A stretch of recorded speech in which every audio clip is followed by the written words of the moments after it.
मेरे प्रिय मित्रों, आइए स्वाध्याय के 32वीं और ज्योतिष के 22वीं पाठशाला में आइए प्रवेश करें। जैसा कि आप जानते हैं, हम यहाँ पर क्या हैं, उत्तराखंड मुक्त विश्वविद्यालय के पाठ्यक्रम के तहत, सिलेबस के तहत हम यहाँ पर पाठशाला कर रहे हैं, पाठों पर चर्चा कर रहे हैं, अर्थात वहाँ बातचीत कर रहे हैं, डिस्कस कर रहे हैं। और हम डिस्कस क्या कर रहे हैं, ज्योतिष विषय पर हम क्या कर रहे हैं, चर्चाएं कर रहे हैं, उस पर क्या कर रहे हैं, डिस्कस कर रहे हैं, उस पर वार्ता कर रहे हैं, उस पर संवाद कर रहे हैं, उस पर कम्युनिकेशन कर रहे हैं, उसको कुछ समझने का, कुछ सिग्नल लेने का हम प्रयास यहाँ पर पाठशाला में कर रहे हैं। बीजेपी स्वाध्याय यूट्यूब द्वार में हम क्या कर रहे हैं, ज्योतिष अर्थात विश्वविद्यालय, उत्तराखंड मुक्त विश्वविद्यालय के पाठ्यक्रम पर चर्चा कर रहे हैं। और उसके साथ उनके दो भाग, पाठ्यचर्या और पाठ्यक्रम पर भी कर रहे हैं। याद रहे, पाठ्यक्रम पर भी तो बात हम कर ही रहे हैं, सिलेबस पर हम बात कर रहे हैं, लेकिन पाठ्यचर्या पर, करिकुलम पर भी हम यहाँ पर वार्तालाप कर रहे हैं। साथ ही साथ एक विश्वविद्यालय ने जो पाठ्यक्रम निर्धारित किया है, एक पाठ्यचर्या जो विद्यार्थी खुद निर्धारण करता है, निर्धारित करना चाहिए, उसको हम पाठ्यचर्या, उन दोनों पर यहाँ पर हम वार्ता, यहाँ पर क्या करते हैं, चर्चाएं कर रहे हैं बीजेपी स्वाध्याय यूट्यूब चैनल पर, यूट्यूब द्वार पर। तो आइए आज की पाठशाला में प्रवेश करें। तो हम पिछली कल भी आपने देखा, हम ज्योतिष JY 102 जन्म कुंडली निर्माण खंड 2 को हम समझने का हम प्रयास कर रहे थे। खंड 2 को हमने क्या करा, समझा। खंड 1, खंड 2। खंड 1 में हमने ग्रह स्पष्टीकरण और ग्रह में हमने मुख्य सूर्य को स्पष्ट करने का प्रयास किया कि सूर्य कहां पर स्थित है, कहां पर मौजूद है, उसको हमने समझने का प्रयास, वो उसकी स्पष्ट मतलब साफ कहां पर वाकई में कहां पर स्थित है, स्पष्ट करना उसमें सीखा। ग्रह को स्पष्ट करना हमने जन्म कुंडली स्नातक प्रथम वर्ष के द्वितीय प्रश्न पत्र और विषय ज्योतिष के द्वितीय प्रश्न पत्र जन्म कुंडली निर्माण के अंतर्गत हमने सीखा कि खंड 1 में ग्रह स्पष्टीकरण कैसे करते हैं, वो खंड हमने 1 में देखा। और खंड 2 हमने चंद्र स्पष्टीकरण, चंद्र स्पष्टीकरण को हमने देखा, चंद्र को कैसे स्पष्ट करना है, अर्थात उपग्रह स्पष्टीकरण भी हम कह सकते हैं। लेकिन हमारे नजदीक पर सबसे नजदीक क्या है, हमारे पास चंद्रमा और सूर्य, तो इसलिए सबसे नजदीक ये दो ही आते हैं। तो इसलिए हमने 2 खंडों में विश्वविद्यालय ने पाठ्यक्रम में इन दोनों के बारे में चर्चा की। इसलिए उसका नाम, पहले खंड को हमने क्या बनाया, ग्रह स्पष्टीकरण, और दूसरे को बनाया चंद्र स्पष्टीकरण। तो उसको स्पष्ट करने का हमने प्रयास किया कि आगे कितने दूर पर स्थित है, कैसी की स्थिति होती है, क्या होता है, इसके बारे में पूरा, क्योंकि निरंतर तीनों गति है, माने तीनों मतलब पृथ्वी, वसुधा, भूमि, चंद्रमा और सूर्य, ये निरंतर गतिशील है। और उनकी तो बात हम करेंगे, लेकिन मुख्य प्रमुख 3 क्या है, इस पर बात हम कर रहे हैं। ये तीनों, तो चंद्रमा जब गति कर रहा है तो उसकी एक्चुअल वास्तविक स्थिति क्या है उसकी, उसको स्पष्ट करना, वो हम कहां पर सीखते हैं, हम कल की खंड जो दूसरा था चंद्र स्पष्टीकरण, वहां पर हमने सीखने का, वहां पर कुछ समझने का हमने प्रयास करा। तो और वहां पर हमने पहले एक खंड में ग्रह को स्पष्ट करना, ग्रह को स्पष्टीकरण कैसे करते हैं, सूर्य को कैसे स्पष्टीकरण करते हैं, मुख्य हमने यहाँ पर उस ग्रह स्पष्टीकरण में मुख्य क्या था, सूर्य था। तो वहां पर हमने 2 इकाई में, 2 खंड में हमने समझ लिए, दोनों की क्या थी, 4-4 इकाइयां थी, वो पूर्ण हो गई। आइए आज खंड 3 में प्रवेश करते हैं, लग्न साधन। लग्न क्या होता है और फिर उसका साधन करने का क्या मतलब है। तो ये विश्वविद्यालय कहते हैं कि आपने ग्रह स्पष्टीकरण कर लिया है, चंद्र स्पष्टीकरण आपने कर लिया है, तो तीसरा खंड आता है जन्म कुंडली निर्माण तभी होगी, जन्म कुंडली का आविष्कार तभी होगा जब तुम लग्न साधन करना सीख जाओगे। तो तीसरा भाग, तीसरा जो है जन्म कुंडली, हमारा मुख्य उद्देश्य क्या है, जन्म कुंडली का निर्माण करना। अर्थात किताब का नाम क्या लिखा है, किताब का नाम दिया विश्वविद्यालय ने, जन्म कुंडली का निर्माण कैसे करना है। तो उसमें पहला खंड, दूसरा खंड हो चुका है, तीसरा खंड लग्न साधन, तीसरा खंड आता है। तो आइए इसको समझने का प्रयास आज की पाठशाला में करेंगे। लेकिन उससे पूर्व यहाँ पर पहले पाठ्यचर्या जो है, करिकुलम भाग 1 में हम उसको देखने का प्रयास करेंगे। उसके बाद भाग 2 में पाठ्यक्रम सिलेबस पर हम बात करेंगे। तो सिलेबस पर ज्यादा फोकस नहीं, कुछ वहां पर हमें औपचारिकता कुछ हमें दे उसको ख्याल में रखते हुए हमें पाठ्यक्रम को देखना है, लेकिन पूरे पाठ्यक्रम पर ही उसको ही पूरे कंठस्थ करने लगे पड़े हैं, सुबह शाम को रटो ये रटो ये रटो ये, लोग जैसे कहते हैं अलग जैसे कहते हैं पढ़ो उसको दोहराओ, भूल गए फिर दोहराओ, ऐसा ये काम नहीं होना। रटंती विद्या नहीं करना है, हमें समझना है, बस कुछ संकेत हमें लेने हैं, क्योंकि आगे हमें क्या करना है। ज्योतिष हमें ज्यादा पाठ्य विश्वविद्यालय के पाठ्यक्रम से भी ज्यादा लेना देना नहीं है, हमें जीवन से लेना देना है। कैसे जीवन में रसो वैसो, कैसे रस मिले, कैसे आनंद, कैसे महोत्सव मिले। तो एक विश्वविद्यालय का पाठ्यक्रम हमको मिल गया, एक विषय मिल गया जिस पर हमें चर्चाएं करना है, तो एक माध्यम मिल गया, बस उस माध्यम को, उस जो हमें एक साधन जो मिल गया है उसको हम उपयोग में ला रहे हैं।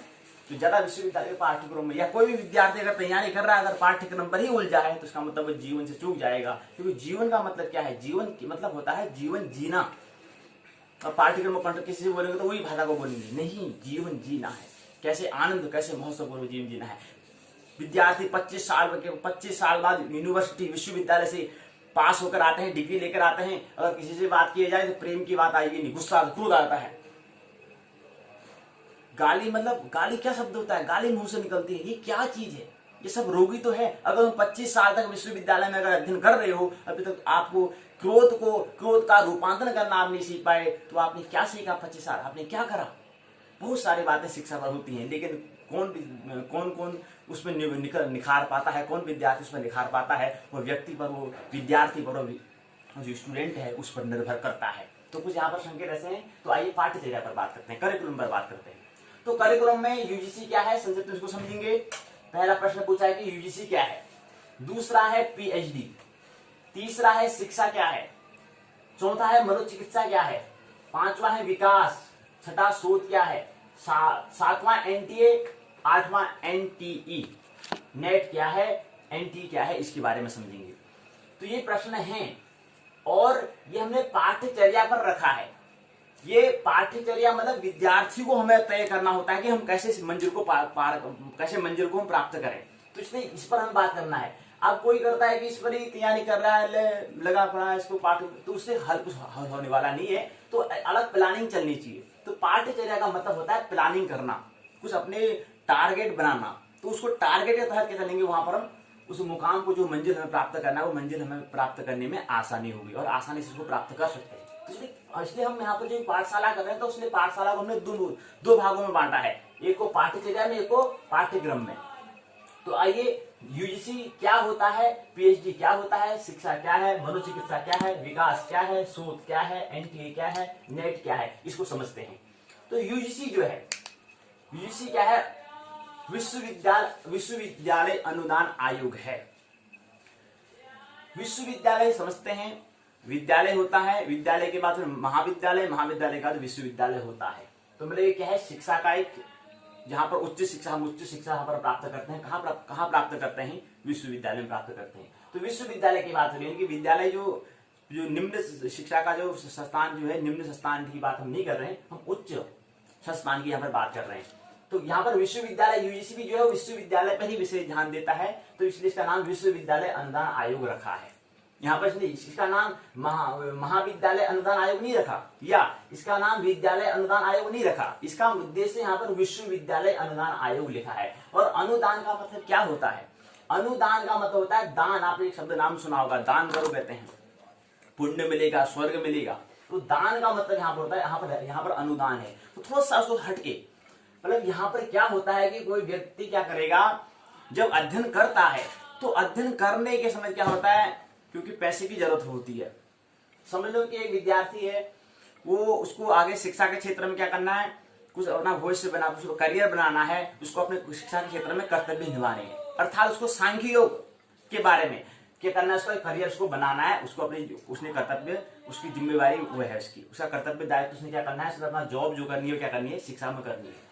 तो वहां पर होता क्या है, एक समय के बाद जो उसकी, जहां पर वो जो अभिभावक हैं वो उसकी सहायता कर पाते हैं, लेकिन एक समय बाद कब तक करेंगे, तो कब तक मतलब पैसों की सहायता अभिभावक कर पाएंगे।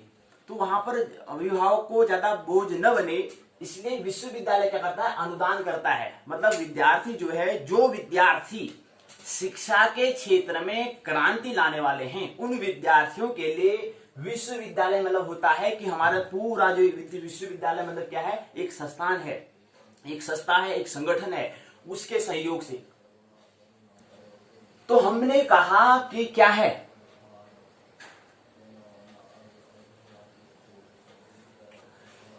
विश्वविद्यालय अनुदान आयोग इसका नाम रखा है, विद्यालय अनुदान आयोग नहीं रखा है।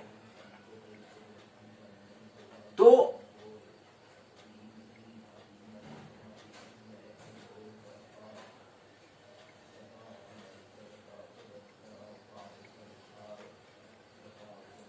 अनुदान की हम बात कर रहे थे, तो मतलब ऐसे विद्यार्थी, ऐसे स्टूडेंट जो क्या करना चाहते हैं, शिक्षा के क्षेत्र में जो क्रांति लाना चाहते हैं, जो शिक्षा में कुछ शिक्षा को उच्चतम शिखर तक ले जाना चाहते हैं, उनके लिए सहायता का काम करता है विश्वविद्यालय अनुदान आयोग करता है। विश्वविद्यालय अनुदान आयोग एक क्या है, संस्था है, एक संगठन है जो अस्तित्व में 28 दिसंबर 1953 में, आज से 67 साल, 67 बिफोर ईयर, मतलब 67 मतलब आज से अस्तित्व में 1953 में ये आई है, 28 दिसंबर 1953 में आई है। 67 साल, आज इसको कितने साल हो गए हैं, 67 साल हो जाएंगे। यानी कि अभी क्या चल रहा है, 14 अक्टूबर चल रहा है, जैसे 28 दिसंबर आ जाएगा 2020 आ जाएगा, वैसे इसको 67 साल के जाएंगे, पूरे हो जाएंगे, 67 साल हो जाएंगे पूरे इसको यहाँ पर आए हुए। तो ये अनुदान करता है, क्या करता है, ऐसे विद्यार्थी जो शिक्षा में अपने करियर, अपना शिक्षा में कुछ क्रांति जो लाना चाहते हैं, उनके लिए क्या होता है, अनुदान होता है। वहां पर के लिए कुछ पैसे मिलते हैं, कुछ उसको उन पैसे का नाम, उस अनुदान का नाम रखा है फेलोशिप। फेलोशिप मतलब होता है अध्ययन वृत्ति या स्वाध्याय वृत्ति, अर्थात स्वाध्याय को सुचारू रूप से चालू रखने के लिए, उसमें कोई व्यवधान ना आए, उसके लिए क्या करता है, विश्वविद्यालय अनुदान करता है। अब वो कितना अनुदान आयोग करता है वो आपको खुद देखना है, खुद खोज करनी है, लेकिन अनुदान करता है।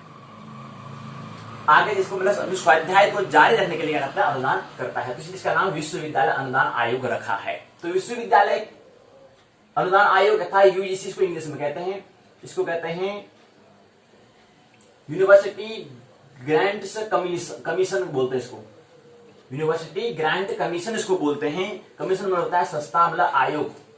अनुदान मतलब होता है कर्म करने का परिणाम फल, अर्थात कोई भी हम काम कर रहे हैं, कोई विद्यार्थी पढ़ना चाह रहा है तो उसको उसकी पढ़ाई में व्यवधान न हो, क्योंकि यहाँ पर क्या है, यहाँ पर व्यवधान मतलब अनुदान, मतलब अनुदान का मुख्य उद्देश्य यहाँ पर पैसों से मतलब है, मतलब क्योंकि यहाँ पर पैसा, मनी क्या है, पैसा या रुपया जो है एक ऐसा साधन है जो हमें, जो भी हमें वस्तुएं हैं, चाहे वो रोटी हो, कपड़ा हो या मकान इत्यादि, कोई भी चीज हमें वस्तु कर प्राप्त करनी है, तो पैसा यानी कि मनी एक ऐसी मुद्रा, एक ऐसी व्यवस्था है जिससे हम उस सभी चीजों को क्या करते हैं, ले सकते हैं, खरीद सकते हैं।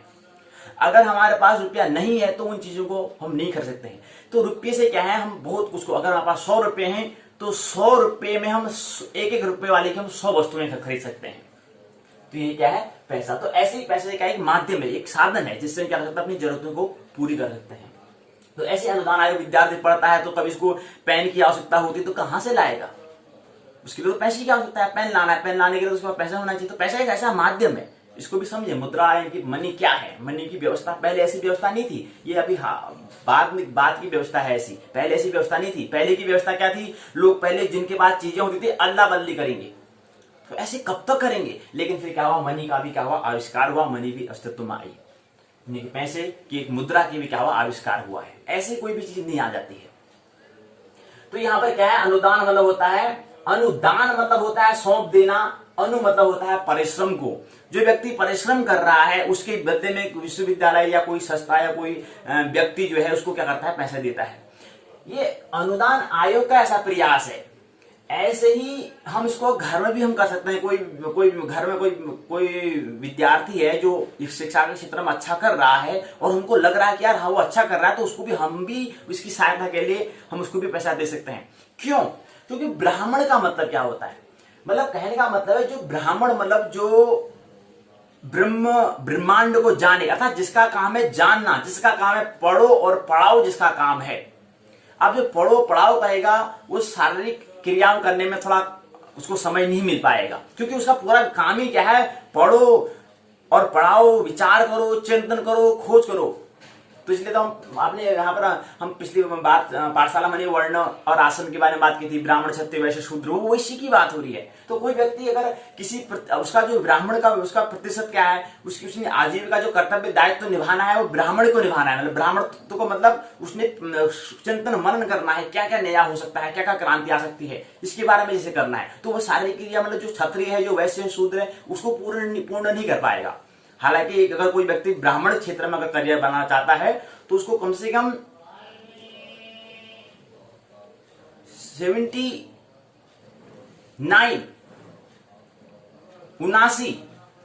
को ब्राह्मण तत्व में देना पड़ेगा। मतलब खोजना, चिंतन मनन करना, जिस समय भी खाली वक्त मिलता है वो चिंतन मनन करना, खोजना, आविष्कार करना, कुछ विज्ञान को जन्म देना, तो उसको 79% क्या करना है, वहां पर उसको देना होता है। और 7% क्षत्रिय, 7% वैश्य, 7% शूद्र को देना होता है, तब जाके 100% बनता है।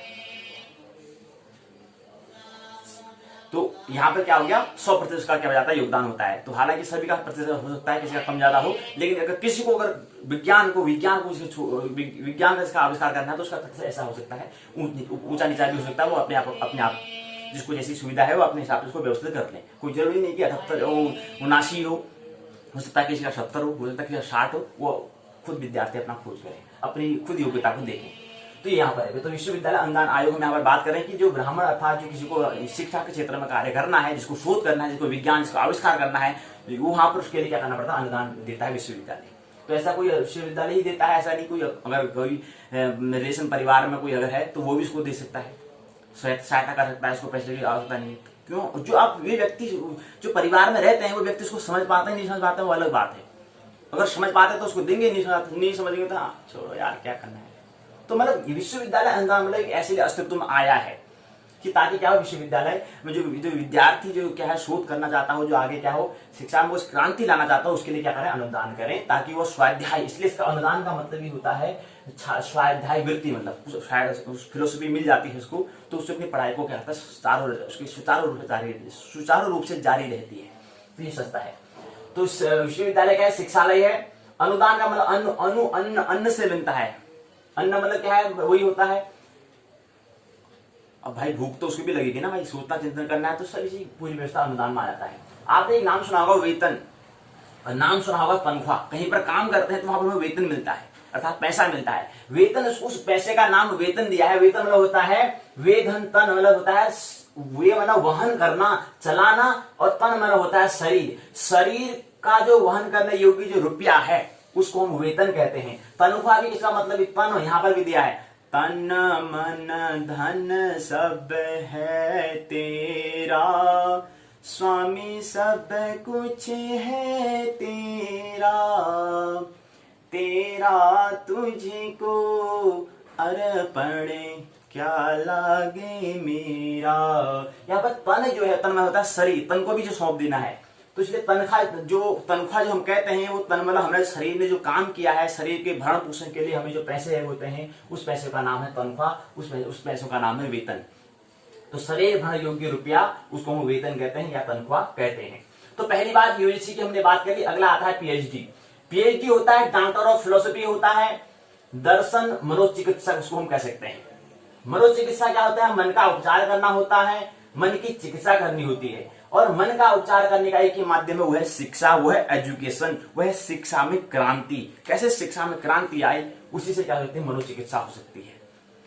प्रारंभिक जो है वो शिक्षा, उसके बाद फिर आगे धर्म, उसके बाद फिर आता है कला।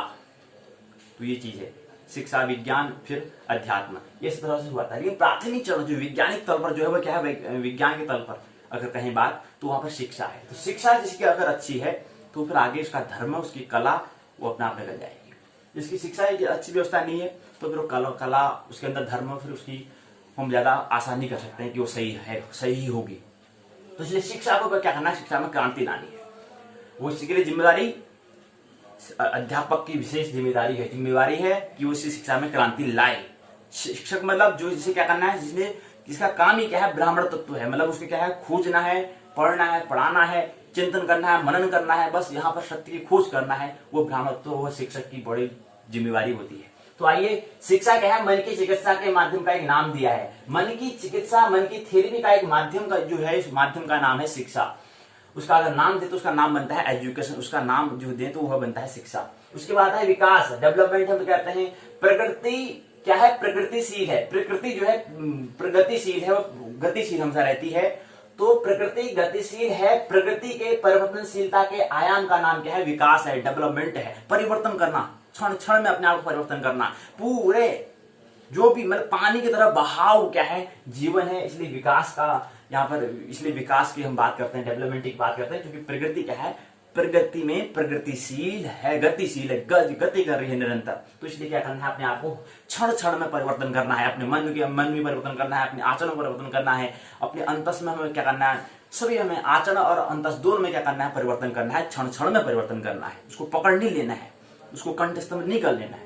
तो इसलिए इसका नाम विकास है। जो कर पा रहा है, जो सीखना कर पा रहा है, जो उसको उसके लिए क्या होता है? महत्वपूर्ण सीखना, लर्निंग जिसे कहते हैं। जिसका लर्निंग अच्छा है वो विकास कर पा रहा है, वो डेवलपमेंट कर पा रहा है अपने अंदर। अगला आता है शोध, रिसर्च आता है। शोध मतलब होता है जानना, खोज अर्थात सूचना, ज्ञान को अपना जानना बनाना का नाम है। मतलब कोई शोध का मतलब होता है कि जानना, अर्थात शोध मतलब कोई खोजी चीज को, जैसे हम इंटरनेट में भी मतलब गूगल में भी खोजते हैं, वो खोज वो क्या है? सर्च करते हैं उसको, मतलब किसी ने खोजा है, किसी ने डाला है, तब खोजना। लेकिन एक होता है कि कुछ जो अस्तित्व में चीज है, जो अप्रकट है, उसको प्रकट करना, उसका नाम है शोध। है तो अस्तित्व में तो है, लेकिन केवल हमें दिखाई नहीं दे रही हैं, उसको विज्ञान के तल पर लाना ही उसका नाम है शोध, उसका नाम है अनुसंधान, उसका नाम है रिसर्च। तो कैसे इसको प्रकट, कैसे इसको वैज्ञानिक तल पर लाएं, सभी को दी जाए। मतलब जैसे बिजली नहीं थी, ये लाइट नहीं थी पहले, प्रकाश पहले नहीं था, लेकिन अस्तित्व में तो था। तो जब बिजली कड़की तो जो वहां से प्रकाश, जो वहां पर रहने वाले हमारे पहले जो प्रौढ़ व्यक्ति थे, उन्होंने देखा कि हाँ यार ये प्रकाश है, तो उन्होंने उस प्रकाश को पकड़ा और आज देखिए प्रत्येक घर में क्या है? लाइट अर्थात बिजली अर्थात प्रकाश है। तो ये प्रकाश भी ऐसे ही नहीं आ गया है, कहीं टपक के ऐसे आ गया है, ऐसा नहीं है, कोई भी चीज ऐसे नहीं आती, ये बात ख्याल रही। तो इस शोध यहाँ पर जानना हमने बता दिया। उसके बाद एनटीए राष्ट्रीय जांच एजेंसी है। ये क्या है? एजेंसी है, एक संस्था है, एक संगठन है, जो क्या करते हैं? राष्ट्र के लिए, राष्ट्र के लिए मतलब जो ब्राह्मण हैं, जो ब्राह्मण तत्व को जो व्यक्ति हैं, उनकी जांच करने का काम कौन करती है? वो एक एजेंसी है, उसका नाम दिया है एनटीए। तो कौन किसके अंदर ब्राह्मण तत्व है?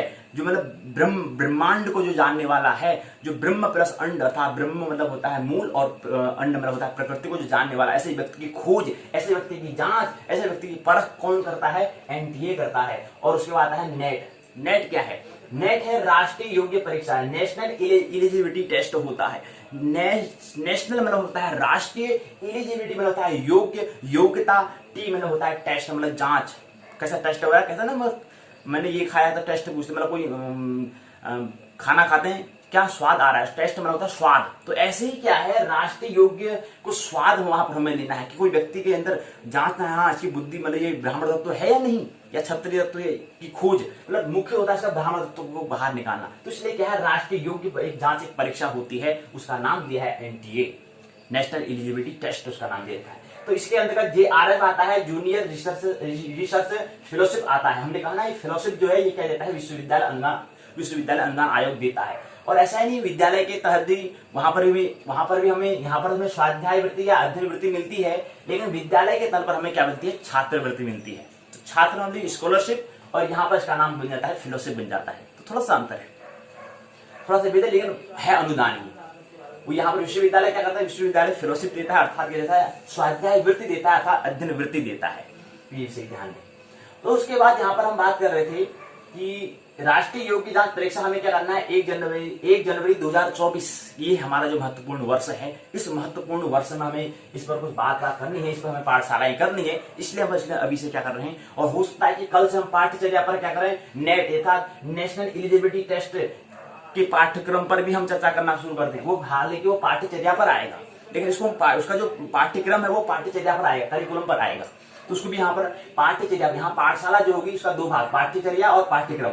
तो पाठ्यचर्या पर यहाँ पर जो पाठ्यचर्या है और जो नेशनल एलिजिबिलिटी टेस्ट जो है, जो एनटीए राष्ट्रीय जांच एजेंसी जो है, नेशनल टेस्टिंग एजेंसी जो है, उसका जो पाठ्यक्रम होगा वो यहाँ की जो हमारी यहाँ पाठशाला चलती है वो पाठ्यचर्या के अंतर्गत आएगा। इसलिए ख्याल है। तो कल से यहाँ पर हम एनटीए राष्ट्रीय जांच एजेंसी की जो परीक्षा करवाता है, और राष्ट्रीय उस परीक्षा का नाम क्या है, राष्ट्रीय योग्य परीक्षा। राष्ट्र के लिए योग्य व्यक्ति, राष्ट्र के लिए योग्य विद्यार्थी की यहाँ पर खोज करनी होती है, तो उसका एनटीए नाम दिया। तो एनटीए जो करवाता है, तो एनटीए की क्या है, जो पाठ्यक्रम है, जो सिलेबस होगा, जो पाठ्यक्रम होगा, उस पर यहाँ पर हम कल से लेना प्रारंभ कर देंगे।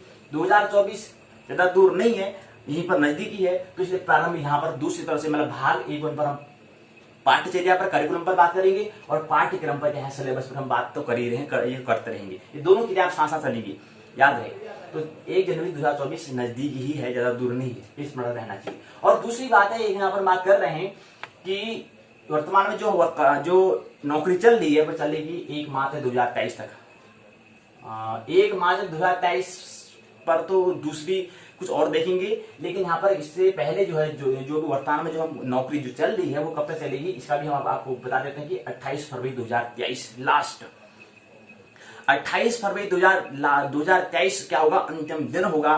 उसके बाद 1 मार्च 2023 से कुछ अलग अपना अलग विषय, अलग जॉब, अलग कर्तव्य, अलग जो करियर है उसके बारे में हम बात करेंगे। वो क्या होगा, हो सकता है वो उसका विषय रहेगा ज्योतिषी रहेगा, क्योंकि हमारा आगे काम जो हमें जो चुना है उस विषय का नाम है ज्योतिष, एस्ट्रोलॉजी के बारे में हमें देखा है। तो फिर 1 मार्च 2023 से फिर हम शारीरिक काम न करते हुए फिर हम क्या करेंगे, यहाँ पर ज्योतिष के बारे में अध्ययन करना प्रारंभ कर देंगे। तो यहाँ पर हमारा जो ट्रेनिंग चल रही है, जो हमारा प्रशिक्षण समय चल रहा था, उसका टाइम पीरियड कब होता है खत्म, वो खत्म होगा 28 फरवरी 2023 को क्या हो जाएगा, पूर्ण हो जाएगा। और हमारा फिर नई जो हमारी स्वाध्याय जो सेल्फ स्टडी चलेगी वो 1 मार्च 2023 से कंटिन्यू चलेगी, लगातार चलेगी। इसी बात कर रहे हैं, हो सकता है कुछ हम और करेंगे, लेकिन वहां पर विषय यहाँ पर भी कुछ और दुकान में होता है, नौकरी की दुकान में कर रहे हैं, लेकिन यहाँ पर फिर मुख्य विषय ज्योतिष रहेगा। फिर उस पर हमारा क्या रहेगा, बिल्कुल फोकस वहां पर रहेगा। पूरी इसकी जिम्मेदारी में 2023 में करनी है। मार्च 1 जनवरी 2024 में क्या है, नेशनल एलिजिबिलिटी टेस्ट, राष्ट्रीय योग्य परीक्षा। राष्ट्र के लिए हम तैयार है नहीं है, उसके लिए जांच कौन करता है, एनटीए करता है, राष्ट्रीय जांच एजेंसी करती है, नेशनल टेस्टिंग एजेंसी करती है, और उसका नाम दिया है नेशनल एलिजिबिलिटी टेस्ट, इसलिए उस परीक्षा का नाम दिया हुआ है कि राष्ट्र के लिए वो व्यक्ति ब्राह्मण तत्व को जो प्राप्त करने वाला व्यक्ति है उसको जांचना है, वहां के में हो पाया नहीं हुआ, राष्ट्र के तैयार हो पाया नहीं हो पाया, उसका नाम और उसके अंतर्गत फिर क्या होता है, एनटीए होता है, जेआरएफ होता है। ये क्या है, इसको हम समझेंगे। और इसके बाद फिर हम यहाँ पर बात कर रहे हैं, ये तो हम इसकी तैयारी करेंगे, लेकिन इसके बाद जो हमारा करियर, जो हमारा जो कर्तव्य दायित्व होगा वो लोकल, वोकल और ग्लोबल वाला ही होगा, ये ख्याल रहना चाहिए। लोकल में होता है यह जो हल्द्वानी क्षेत्र, यहाँ से प्रारंभ हम करेंगे, यहीं से हम प्रारंभ करेंगे। ज्योतिष में क्रांति, ज्योतिष में आविष्कार बहुत जरूरत है, हल्द्वानी क्षेत्र से ही प्रारंभ करेंगे, फिर भारत में, फिर क्या करेंगे, पूरी पृथ्वी में करेंगे, पूरी वसुधा में। इसलिए इसका नाम हमने दिया है भूमंच। भूमंच मतलब पूरी वसुधा, इसका हम इसका पूरा प्रयास रहेगा। पूरे जो हमारे ऋषि मनीषी कहते हैं वसुदैव कुटुंबकम, उसी पर ही हमारा क्या चलेगा, हम उसी पथ पर चलेंगे। तो इसलिए याद रहे, तो हल्द्वानी क्षेत्र से प्रारंभ, फिर इसलिए हल्द्वानी क्षेत्र को लोकल नाम दे दिया, इंडिया जो है उसका नाम हमने वोकल दे दिया, और अर्थ जो है पृथ्वी, उसको हमने ग्लोबल दे दिया। आप नाम सुने, आपने नाम सुना होगा ग्लोब, आपने नाम सुना होगा। ग्लोब मतलब होता है पृथ्वी का प्रतिरूप, और इसी ग्लोब से अर्थात पृथ्वी का प्रतिरूप का, अर्थात वसुदैव कुटुंब का ही जो प्रतिरूप हम जो ग्लोब कहते हैं, मतलब वसुदैव कुटुंबकम जो सूत्र है वो, और जो यहाँ पर लोकल, वोकल और ग्लोबल जो है, ये ग्लोबल भी उसी को ही दिखाता है। ग्लोबल जो ग्लोब जो कहते हैं, ग्लोब मतलब पृथ्वी का प्रतिरूप जो है, पृथ्वी की जो प्रतिछाया जो है, अर्थात पृथ्वी को समझने के लिए हम ग्लोब, अगर ग्लोब को एक माध्यम ले सकते हैं, तो ऐसे क्या है, ग्लोब से क्या बना है, ग्लोबल शब्द बना है, तो इसलिए इसका नाम क्या है, ग्लोबल हम इसलिए कह रहे हैं। तो लोकल, वोकल और ग्लोबल अर्थात क्या है, एल, वी और जी होता है। तो लोकल से वोकल, वोकल से ग्लोबल, ये हमें प्रयास हमारा भी रहेगा। ये तो हम बात कर रहे हैं, फिर क्या है, ड्यूटी की हम बात कर रहे थे कि हमें बीच में आगे क्या करना है। तो प्रारंभ कहीं से करना है, लोकल से ही प्रारंभ करेंगे, तब जाके वो लोकल से वोकल बनेगा, वोकल से ग्लोबल बनेगा। ये सूत्र इसमें दिया हुआ, ये करिकुलम, ये पाठ्यचर्या है। और कल से यहाँ पर पाठ्यचर्या के अंदर यहाँ पर यूजीसी जो एक यहाँ पर, तो फिर उसकी बात अलग होगी, उसकी विस्तार से बात नहीं करनी है। बात करेंगे एनटीए और NTA, National Testing Agency, NET, National eligibility Test, इन तीनों की हम बात करेंगे। तो उनका जो पाठ्यक्रम होगा वो यहाँ पर पाठशाला का पहले भाग में पाठ्यक्रम के अंतर्गत आएगा, पाठ्यचर्या के अंतर्गत आएगा, करिकुलम के अंतर्गत आएगा। जो उनका पाठ्यक्रम है, जो सिलेबस है, वो किसके अंतर्गत आएगा, भाग 1 पाठ्यचर्या करिकुलम के अंतर्गत आएगा। तो यहाँ से प्रारंभ ये करेंगे और यहाँ से प्रारंभ ये करेंगे, और बीच में कुछ और नई चीज जो हमारे प्रश्न होंगे उसको भी लेते रहेंगे। तो ये कंटिन्यूस लगातार क्या है, जारी चलता रहेगा, अब रुकना नहीं है, बढ़ो और बढ़ते चलो। जब तक कि मंजिल प्राप्त नहीं मिल जाए। ठीक है, तो जानना ये बात हमें बताई। तो पहला जो भाग बना है पाठ्यचर्या करिकुलम जो है वो पूर्ण होता है। यहाँ पर ये बात हमें कुछ संकेत हमें लेने हैं, तो ये मैंने समझने का प्रयास किया है। आइए आप आज की पाठशाला का भाग 2 जो है, पाठशाला का भाग 2 है अर्थात सिलेबस जो है, आइए पाठ्यक्रम को समझने का हम प्रयास करते हैं। तो पाठ्यक्रम क्या है, सिलेबस क्या है। सिलेबस के अंतर्गत हम बात कर रहे थे जन्म कुंडली हमें निर्माण हम कर रहे थे कि हमें कहे जन्म कुंडली का निर्माण करना है, ये हमारा पाठ्यक्रम है, ये हमारा सिलेबस है। और किसके तहत है, विश्वविद्यालय उत्तराखंड मुक्त विश्वविद्यालय के पाठ्यक्रम के तहत है। तो जन्म कुंडली निर्माण, हम जन्म कुंडली का निर्माण, जन्म कुंडली को कैसे क्रिएट करना है, ये हम सीखने का प्रयास यहाँ पर कर रहे हैं। 2 खंड हमारे पूर्ण हो चुके हैं, ग्रह स्पष्टीकरण और चंद्र स्पष्टीकरण। हमने जो 2 खंड थी और ग्रह स्पष्टीकरण के अंदर जो 4 इकाइयां थी वही पूर्ण हो चुकी हैं, संक्षिप्त रूप में हुई है, अरे विस्तार से नहीं हुई है, फिर भी जितने भी हमें संकेत मिले उसको हम समझने का प्रयास करेंगे। और उसके बाद खंड 2 जो है चंद्र स्पष्टीकरण, उसकी भी जो 4 इकाइयां वो भी पूर्ण हो चुकी है। उसको भी कुछ जो संकेत मिले, जो हमें संक्षिप्त में चर्चा की है, उसको थोड़ा हमें समझने का प्रयास, जो भी हमें संकेत मिले हैं उसको हम क्या करेंगे, चिंतन करेंगे, मनन करेंगे, विचार करेंगे, और तब जाके क्या होगा, फिर विज्ञान का जन्म होगा। तभी क्या होगा, जो पाठशाला है उसका क्या होगा, सार्थकता होगी, नहीं तो सब व्यस्त निरर्थक हो जाएगा। तो इसलिए सार्थकता, उसमें रस लाना है। और आइए आज खंड 3 है लग्न साधन। लग्न क्या होता है, लग्न किसे कहते हैं। अब लग्न का तो साधन कर रहे हैं, लेकिन लग्न किसे कहते हैं, क्या होता है लग्न। हम लोग यहाँ पर एक कुंडली आपको दिखाई थी, जन्म कुंडली हमने पिछली बैठक में दिखाई थी, कल और दिखा देंगे। तो यहाँ पर लग्न यहाँ जब दिखाते तो उसका पहला जो घर है उसको हम लग्न कहते हैं। लग्न में जो होता है मूल, पूरा अगर व्यक्ति का अगर हम मतलब बीज या संस्कार कह सकते हैं, संस्कार का जो दिखाता है वो लग्न दिखाता है। संस्कार जो है वो कौन दिखाता है, लग्न दिखाता है। तो हमारे संस्कार का हमें कैसे साधन करना है, जो हमारे बीज रूप में पड़ा हुआ जो जिसको हम संस्कार कह रहे हैं उसको कैसे बाहर निकालना है, उसको कैसे समझना है, उसका साधन कैसे करना है, उसका गणना कैसे, उसकी गणना हमें कैसे करनी है, ये सब कहां पर करेंगे, हम खंड 3 पर करेंगे। तो लग्न साधन जो तीसरे खंड का नाम दिया है, इस नाम से आप क्या समझते हैं, प्रश्नों की तो बाढ़ होनी चाहिए, क्या मतलब होता है इसका। तो लग्न साधन हम कह रहे हैं, और इसके अंतर्गत पहली और दूसरी इकाई को हम समझेंगे। और पहली इकाई का नाम क्या दिया है, वो दिया है पलभा चरखंड साधन। पहली इकाई जो है उसका नाम दिया है पलभा चरखंड साधन। ये पलभा क्या होता है, इसके अंदर साधन क्यों करना है हमें, और ये चरखंड क्या होता है, इसको क्यों साधन करना है, इसका इसी गणना, इसका हिसाब किताब क्यों करना है। फिर इसी क्रम में आता है इकाई 2 लंकोदय। ये लंकोदय क्या होता है, ये लंकोदय का मान क्या होता है, लंकोदय किसे कहते हैं। और उसके बाद स्वधन उदय, स्वोदय किसे कहते हैं, इसका साधन हमें क्यों करना है। अगर इसका साधन अगर हम नहीं करते हैं, क्या जन्म कुंडली का निर्माण नहीं होगा, नहीं होता है। इसलिए महत्वपूर्ण जो बातें हैं वो तो हमें करनी ही होंगी, तब जाके हमें, क्योंकि हमारा पूरा मुख्य क्या है, पूरा हमें निर्माण क्या करना है, हमें आविष्कार क्या करना है, जन्म कुंडली का आविष्कार करना है। कैसे जन्म कुंडली बनती है उसका हमें आविष्कार हमें करना है, उसको हमें क्रिएट हमें करना है। तो इसलिए ये लंकोदय को हमें समझना पड़ेगा, स्वोदय को समझना चाहिए, ऐसा विश्वविद्यालय कहता है। अब क्या क्या समझना पड़ता है ये तो हमें नहीं पता है, लेकिन विश्वविद्यालय कहता है लंकोदय, स्वोदय और पलभा चरखंड इत्यादि समझना पड़ेगा आपको। अर्थात जन्म कुंडली निर्माण के लिए आपको पहले ग्रह स्पष्टीकरण को समझना होगा, फिर चंद्र स्पष्टीकरण को समझना होगा, फिर आपको लग्न साधन आपको समझना होगा, ऐसा विश्वविद्यालय कहता है।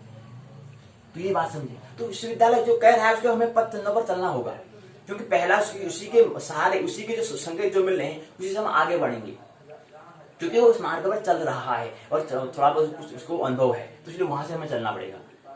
ये बात समझिए। तो विश्वविद्यालय में हमारे प्रौढ़ जनरेशन अर्थात ओल्ड जनरेशन की हमें क्या सकते हैं, वहां से उसकी हमें वहां से सहायता हमें लेनी है, और जो न्यू जनरेशन है उसको लेनी पड़ती है सहायता, और न्यू वाले को ओल्ड वाले को भी लेनी होती है। प्रौढ़ को नई पीढ़ी से और नई पीढ़ी को प्रौढ़ से, दोनों को एक दूसरे सहयोग से क्या करना पड़ता है, सहायता लेनी पड़ती है, तभी जाकर कुछ आविष्कार होता है। तो इसलिए हमें यहाँ पर विश्वविद्यालय मतलब यहाँ पर प्रौढ़ जनरेशन मतलब इस पथ पर चल रही है, इस पथ पर चल चुकी है इस विषय पर, इसलिए उसको लगता है कि क्या है जन्म कुंडली निर्माण करोगे, तो इसलिए लग्न साधन भी आता है उसमें। तीसरा खंड लग्न साधन आना चाहिए। इस जन्म कुंडली में इन सभी का योग से क्या बनता है, तब जाकर जन्म कुंडली बनती है। तो ये क्या है, पलभा चरखंड, इसको समझें, और लंकोदय और स्वोदय मान साधन क्या है, आइए इसको समझने का प्रयास करते हैं। पलभा जो होता है द्वादशांश अंगुल शंकु की छाया को कहते हैं। द्वादश मतलब बार, अंगुल मतलब होता है अंगुल, अंगुली आपने नाम सुना है, ऐसे अंगुल। तो द्वादश अंगुल शंकु की छाया को हम क्या कहते हैं? पलभा कहते हैं। और पलभा, पल आपने नाम सुना है, पल प्रतिपल, तो ऐसे ही पल से पलभा बना है। तो पलभा क्या है? द्वादश अंगुल शंकु की छाया को हम पलभा कहते हैं। और फिर क्या कहते हैं? अयनांश सहित सूर्य राशि अंश कला विकला से शून्य हो गया है, या उस दिन मध्याह्न के समय समान भूमि पर 12 अंगुल का शंकु रखें, जो छाया पड़े उसको हम पलभा कहते हैं। पलभा किसे कहते हैं? पलभा कहते हैं कि द्वादशांगुल शंकु की छाया। ये तो हमने एक शब्द में बताया, लेकिन उसको थोड़ा परिभाषा में बताया तो अयनांश सहित सूर्य राशि अंश कला विकला से शून्य हो, या उस दिन मध्याह्न के समय समान भूमि पर 12 अंगुल का शंकु रखें, जो उस शंकु की छाया बनेगी उसको हम पलभा कहते हैं। उसको हम क्या कहते हैं? पलभा कहते हैं।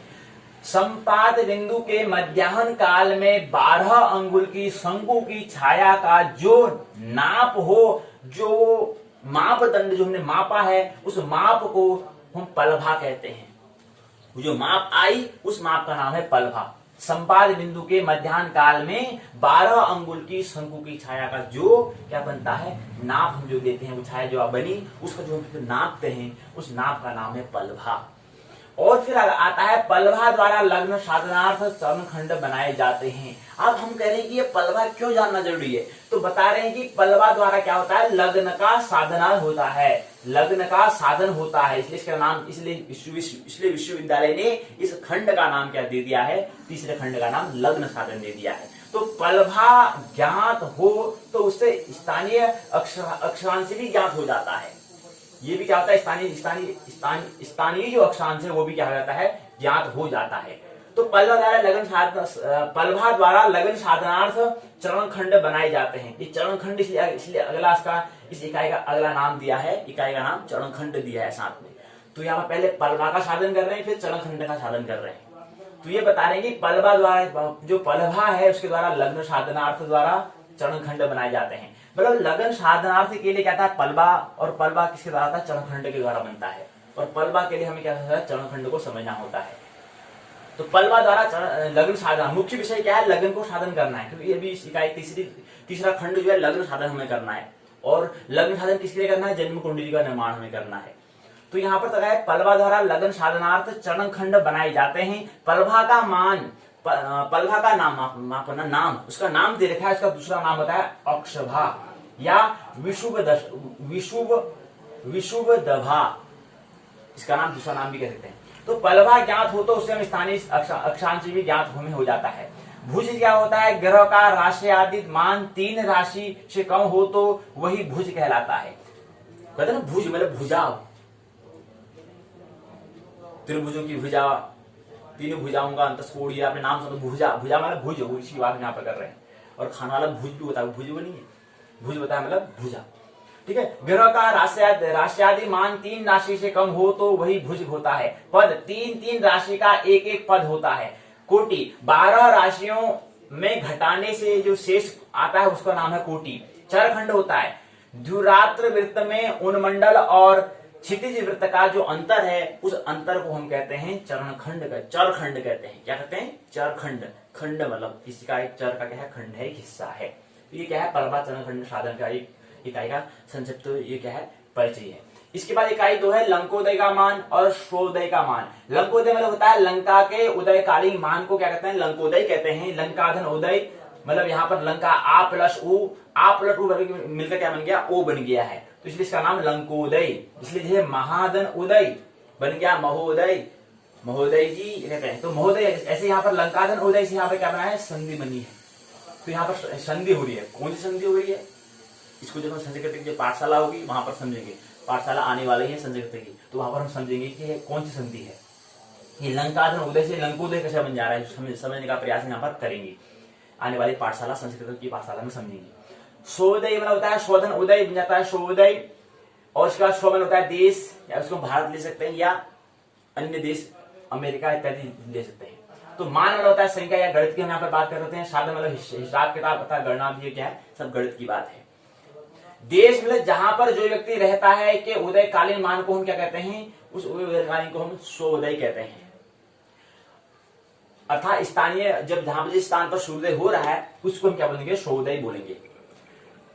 अब यहाँ पर लंका मतलब जो श्रीलंका है उसी की बात हो रही है। जी हाँ, बिल्कुल उसी श्रीलंका की बात हो रही है, जहां पर श्री रामचंद्र जी ने सेतु में क्या बनाए थे, पार करने के लिए उस समुद्र में, उस जो लंका है वहां पर पत्थरों से क्या बनाया था, समुद्र बनाया था, उसी लंका की यहाँ पर बात होती है।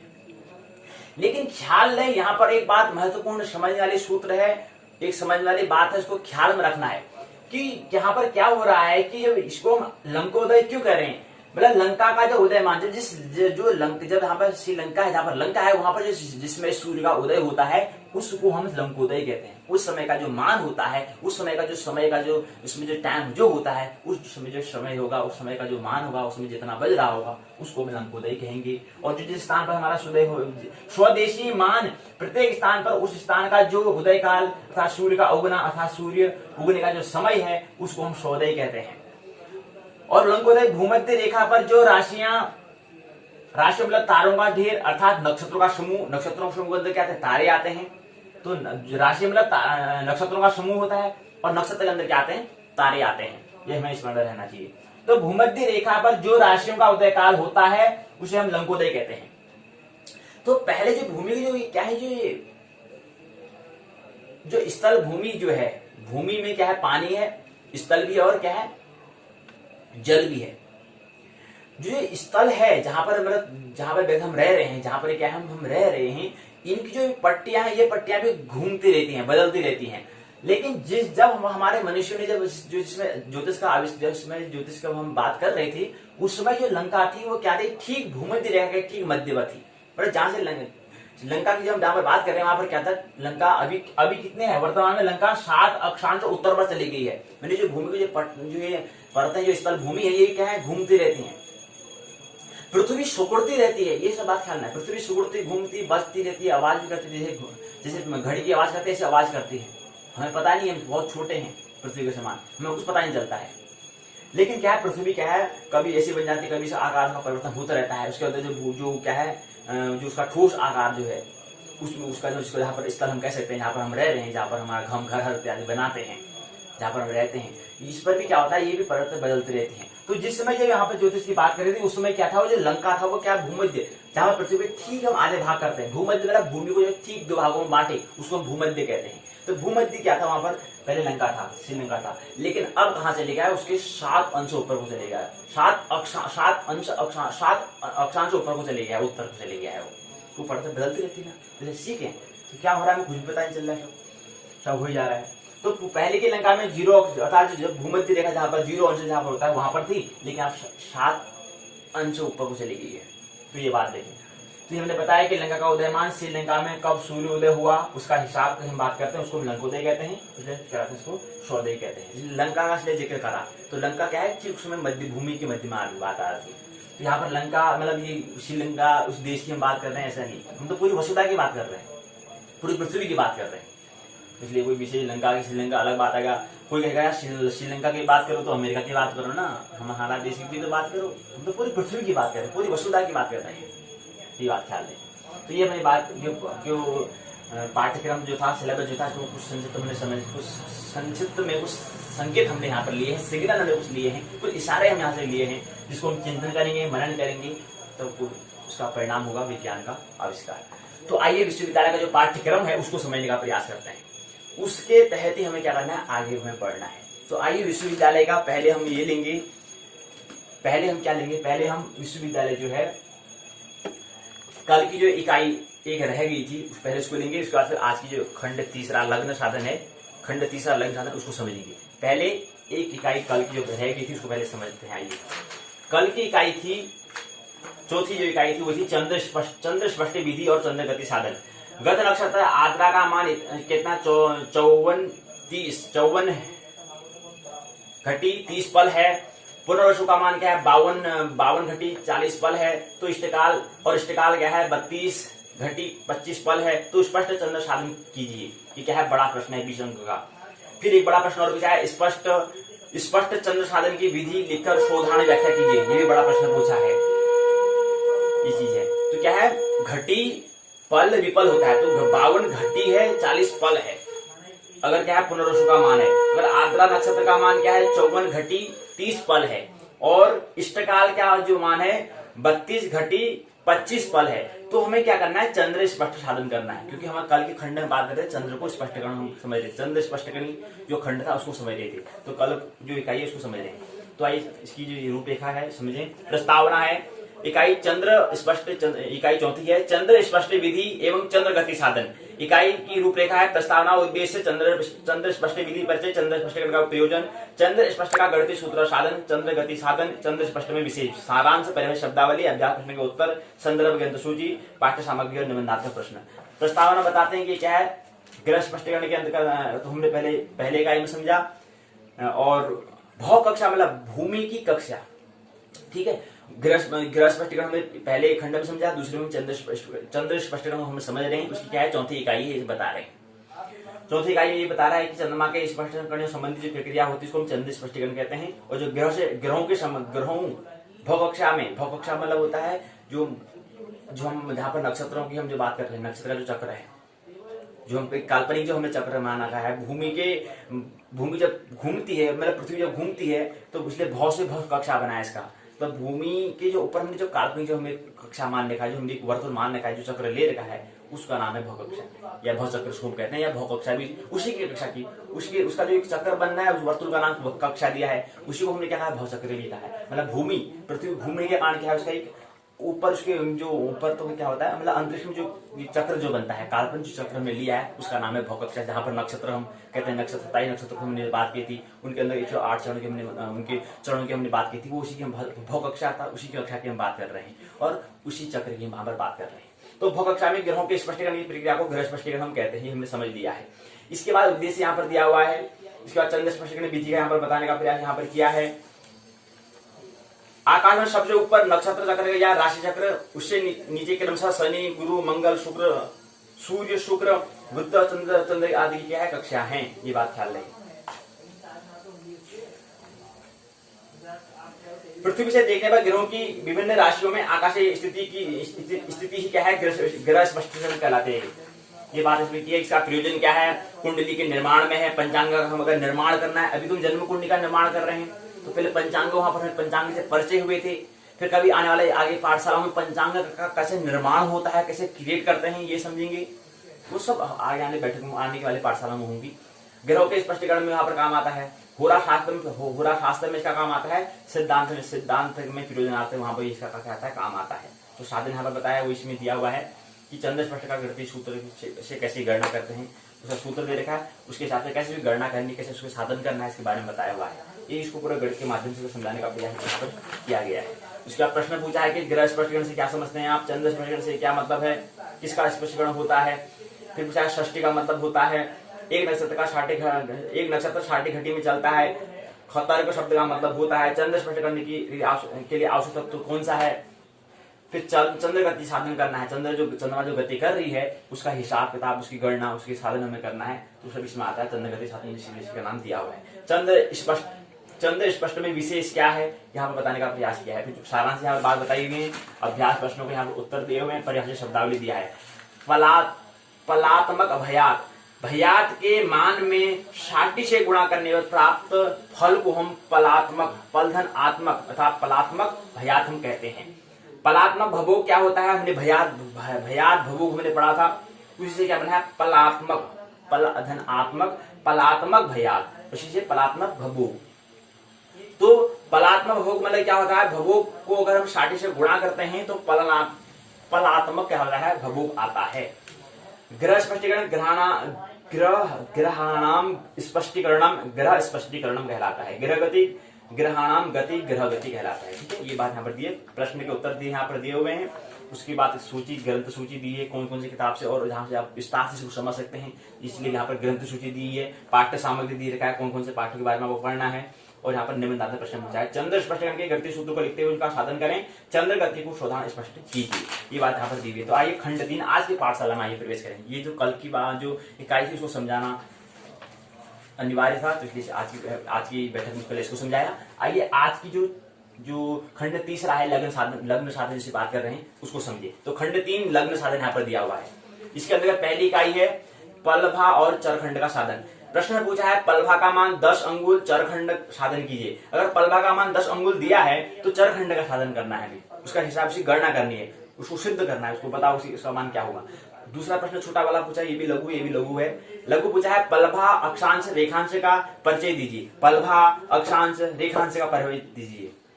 पलभांश हमने अक्षांश रेखांश को समझ गया था, जो अक्ष के करीब, जो कील पृथ्वी जो है अपने अक्ष में घूम गई है, मतलब कील क्या है, कील में गति कर रही है, तो कील के जो सापेक्ष जो उसको हम अक्ष कहते हैं, और कील के जो लंबवत होगा उसको हम रेखांश बोलते हैं। तो रेखांश और अक्षांश।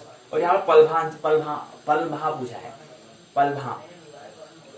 पलभा क्या होता है इसके बारे में यहाँ पर परिचय दीजिएगा। तो अक्षांश रेखांश के साथ पलभा दिए 8 अर्थात 10 अंक का प्रश्न पूछा है। तो इसकी रूपरेखा है प्रस्तावना, उद्देश्य, पलभा और चरखंड से परिचय, पलभा और चरखंड साधन का स्वरूप, पलभा और चरखंड का साधन, सारांश, परिवेश शब्दावली, अभ्यास प्रश्न के उत्तर, ग्रंथ सूची, पाठ्य सामग्री, निम्नलिखित प्रश्न पूछा है। इसी क्रम में परिचय बता रहे हैं कि ये क्या है। खंड जो है तीसरा खंड है और इसके अंदर आने वाली इकाई पहली है। तो खंड तीसरा लग्न साधन है, इसके अंदर आने वाली पहली इकाई पलभा और चरखंड साधन है। पलभा का मतलब होता है द्वादशांगुल शंकु की छाया। फिर उद्देश्य यहाँ पर बता रखा है, इसे कहाँ पर काम आएगा। पंचांग से संबंधित पलभा चरखंड का ज्ञान प्राप्त हम करते हैं। अगर हम आप पंचांग को देखेंगे तो वहां पर भी लिखा होता है, तो वहां पर आवश्यकता होती है। और हमें कुंडली का जन्म कुंडली का निर्माण करना है तो वहां पर भी पलभा की आवश्यकता होती है। पलभा और चरखंड से परिचय क्या है, सभी हमें बताने का प्रयास यहाँ पर दिया हुआ है। और इसी क्रम में फिर आगे अक्षांश द्वारा पलभा का साधन करते हैं। उदाहरण यहाँ पर दिए हुए कैसे, उदाहरण के माध्यम से पलभा द्वारा अक्षांश ज्ञान कैसे करना है यहाँ पर समझाने का प्रयास गणना यहाँ पर गणित के माध्यम से बताया है। पलभा के चरखंड का साधन का उदाहरण यहाँ पर दिया हुआ है। पलभा से कैसे चरखंड का साधन करते हैं, पलभा से कैसे चरखंड का साधन करते हैं उसको यहाँ पर उदाहरण के माध्यम से यहाँ पर दिया हुआ है। ये देखिए पलभा चरण सारणी यहाँ पर पूरी दे रखी है, कुछ समझ में आ रहा नहीं आ रहा है, लेकिन समझने का प्रयास करेंगे। अभी तो शुरू है, अभी तो शुरुआत है, धीरे समझ में आएगा। अक्षांश से पलभा कैसे निकालते हैं ये यहाँ पर इसमें दिया हुआ है।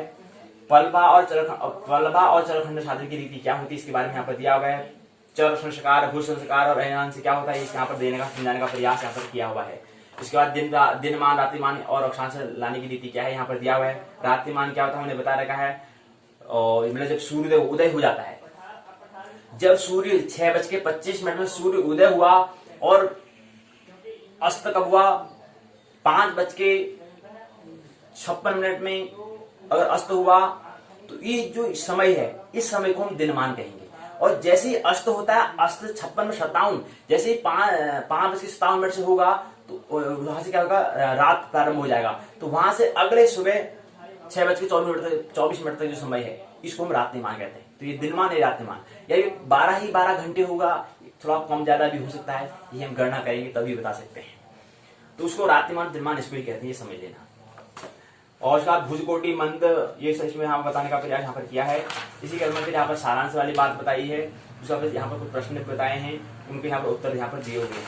कुछ प्रश्न यहाँ पर पूछे गए हैं, उनके उत्तर यहाँ पर दिए हुए हैं।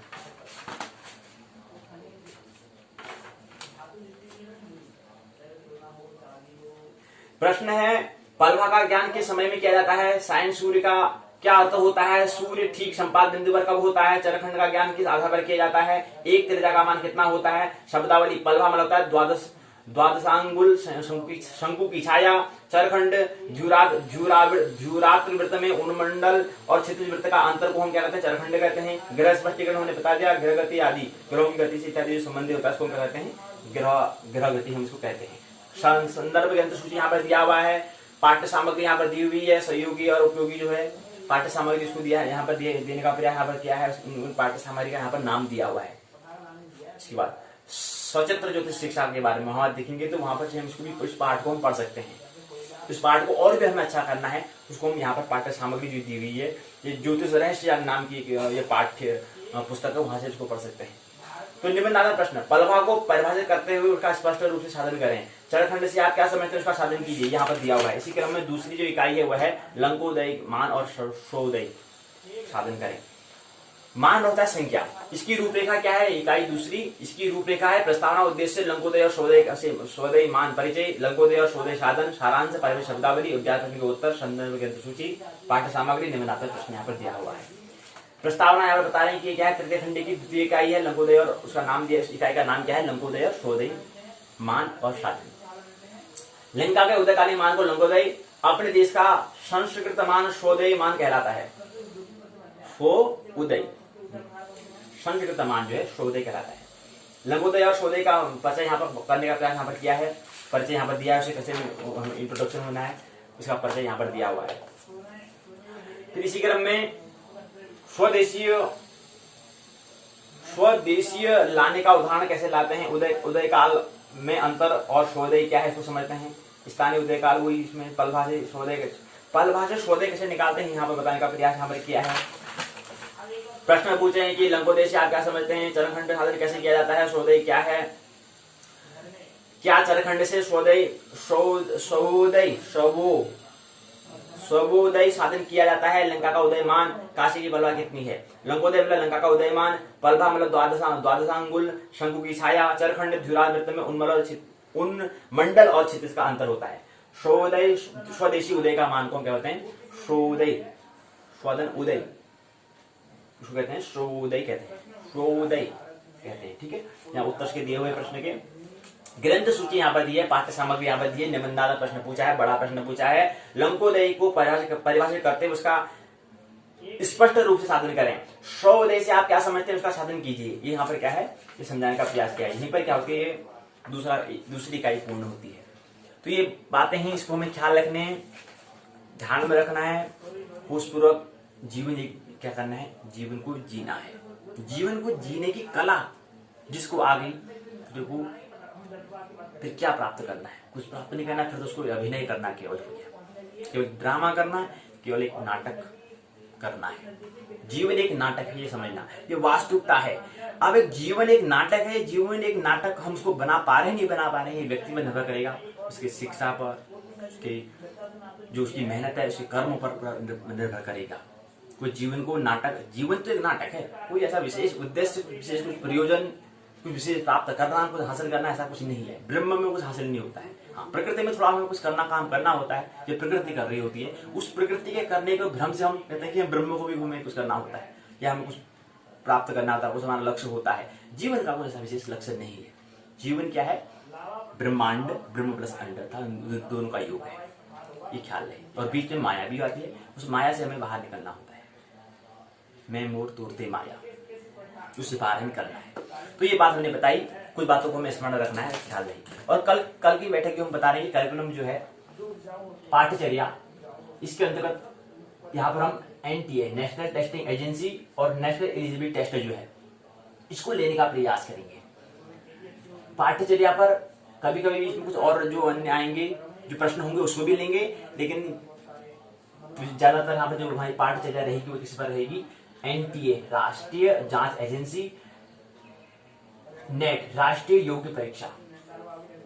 तो नेशनल टेस्टिंग एजेंसी और नेशनल एलिजिबिलिटी टेस्ट जो पेपर दिया है, उससे आगे JRF जूनियर रिसर्च फेलोशिप जो निकालना है। जूनियर रिसर्च फेलोशिप जो है अनुदान जो विश्वविद्यालय देगा, इसलिए विश्वविद्यालय अनुदान की हमने कुछ बातें यहाँ पर की है।